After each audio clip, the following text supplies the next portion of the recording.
kita masih lagi melihat bahawa pemilihan kecil Kajang ini adalah sesuatu pilihan raya yang tidak perlu, yang membazirkan wang rakyat. Walau bagaimanapun, hakikatnya sudah ada seorang ahli Dewan Undangan Negeri Pakatan meletak jawatan dan by election tidak dapat dielakkan, maka kita telah pun mengarahkan machinery kita untuk bersiap sedia menghadapi satu pilihan raya yang sangat mencabar. Kerana kita tahu kita menghadapi seorang calon yang sangat pengalaman, lama bertapak di arena politik negara, tetapi apa yang kurang kepada calon itu adalah integriti dia.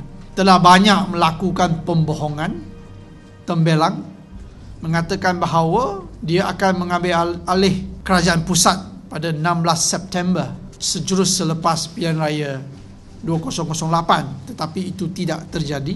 Dia juga terus menipu rakyat, berkata bahawa ada 400,000 warga negara Bangla akan diterbangkan ke negara ini, dan selepas itu dengan terang-terang menafikan bahawa beliau pernah berkata demikian.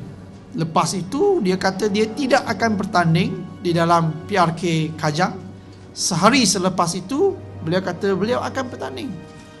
Dan selepas itu beliau berkata dia tidak akan mengambil alih jawatan Menteri Besar.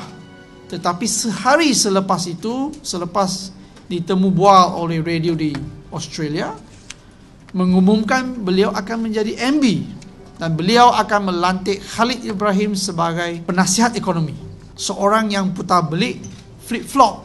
Maka kita perlu menghantar seorang yang penuh dengan integriti untuk melawan calon yang saya kata sangat berpengalaman dalam politik Malaysia. Pakatan Rakyat mengadakan satu slogan dalam PRK ini. Dia kata dia nak safeguard Kajang, lepas tu dia nak tenteramkan Selangor, lepas tu dia nak menghala ke Putrajaya. Tetapi pada hakikatnya mereka lah yang melepaskan Kajang kerana meletak jawatan.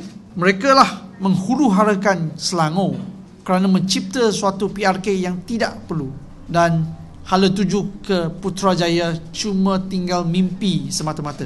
Dan dengan rendah hati kita meminta pengundi-pengundi Kajang memberikan peluang kepada MCA supaya kita menguatkan suara pembangkang di Dewan Undangan Negeri Selangor dan meletakkan lebih suara-suara pelbagai kaum di Dewan Undangan Negeri.